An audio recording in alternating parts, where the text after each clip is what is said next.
Hi everybody, this is Dan Talk Sense, and today I'm going to be doing a full review of Moschino Toyboy.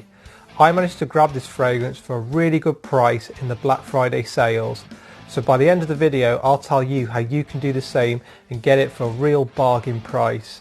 By the end of the video I'll give you my conclusion on whether I think that this does live up to its hype. I'm going to try and make it clearer to you what this fragrance actually smells like. So if that sort of content would interest you, then please stay tuned.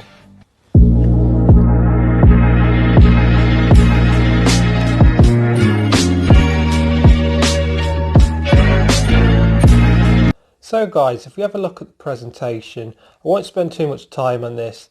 I can understand why some people would say it looks quite tacky with a plastic bear bottle. For me, I'll probably keep this stashed away in my cupboard. I like the box itself, Moschino in silver there, nice and simple black. I do like that, but the bear itself, yeah, it does look tacky, but it's the juice inside which I think is the most important thing.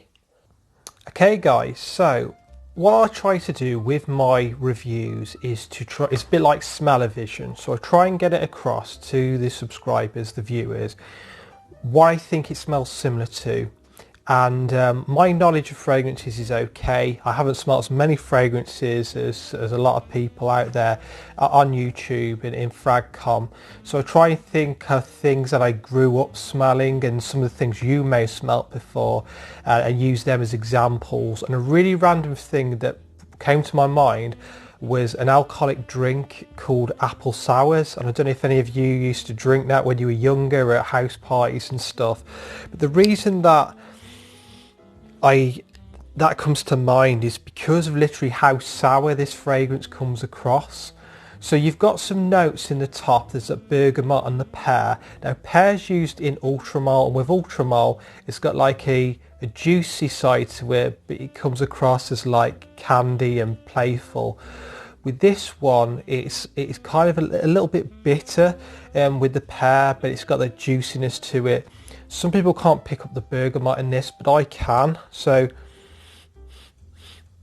only a touch, but it gives it that like zesty, bitter feel to it, that bitter smell. And it does smell really, really sharp in the top. The pepper is the most prominent note in this one for me though. You've got the juiciness, you've got the freshness, you've got the sour, but that pepper is prominent right from the off. You spray it on, you got lovely pink pepper note in there, and I like pink pepper. It's a number of fragrances I own, including Spice Bomb and some others, and I do like it. I think it works well. Now some of the other notes that are listed in here should not put you off, and the two that I would refer to are the rose and the clove. Now the reason I say that is because clove is used in a number of fragrances and it gives it a bitterness, and I don't like the smell of clove. For me it's really off-putting. Some people can be allergic to clove, or it just makes them feel uneasy when they smell it. You don't really pick it up too much in this. In terms of the rose, when I think of rose I think of Tom Ford's Noir de Noir, and the reason being it's got a real prominent rose note with the chocolate, and it just comes across as really feminine when I smell that fragrance. With this, yeah, it is feminine. It's just to the left of unisex, so I think that for a lot of people they wouldn't want to wear this fragrance because they would smell it and instantly think of perfume. But it's not like the note that jumps out at you. For me, it's there. You can smell it in the base. It's a really nice note of rose, but what you get for me is you get the juiciness at the top with that pepper and the sharp contrast, the bitterness and the juiciness. It's nice, really nice and unique. Now in the world of fragrances where a lot of people are wearing Sauvage, Bleu de Chanel, Yves Saint Laurent, YEDP, this is something that is different. It smells unique. It might cause an interesting reaction. People might say, oh, what you're wearing today is quite different, it smells quite feminine. I don't mind that. I think as long as it smells good, I'll be happy to tell people I'm wearing a fragrance called Toyboy. It's a bit daring when it's different to most things that most of the fragrances that I've used before.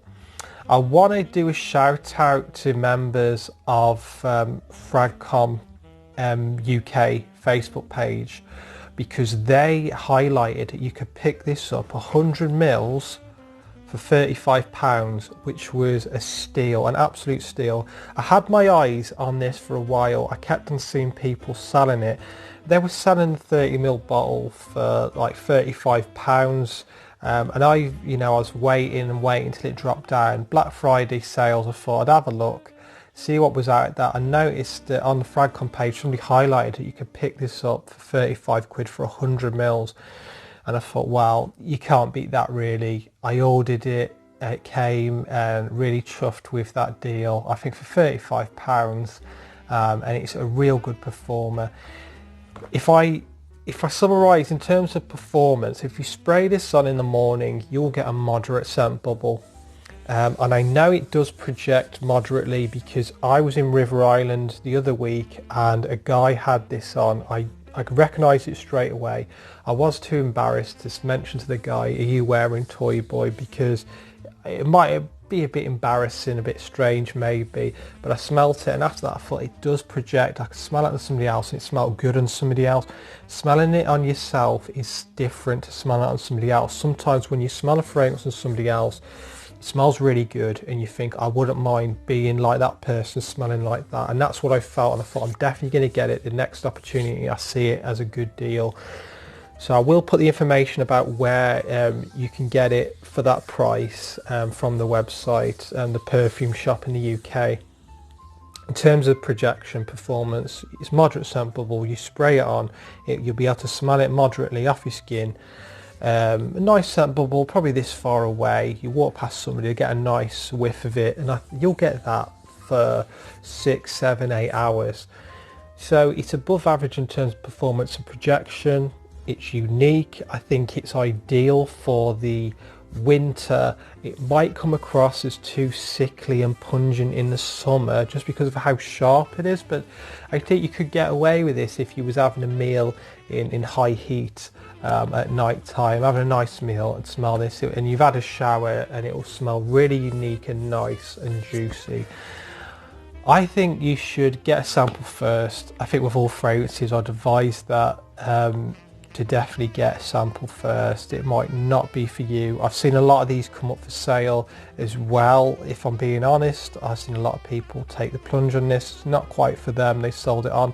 But on the Fragcom group that I'm on, there was a big forum about this and people saying they picked up the same deal for £35, and some even used a code to get it down to £29, and everybody was raving about this, saying that they think it smells like a niche fragrance, and because it's so unique and it's above average in terms of performance and projection. Solid release from Moschino. For me, one of the best releases of last year, and take a plunge on it like I did. And I think you'll be satisfied if you like daring and unique scents. I hope that was useful. If you like that type of review, please hit the subscribe button, give me some thumbs up. It always helps with the channel. I hope you enjoy the rest of your weekend, and I'll speak to you all very soon.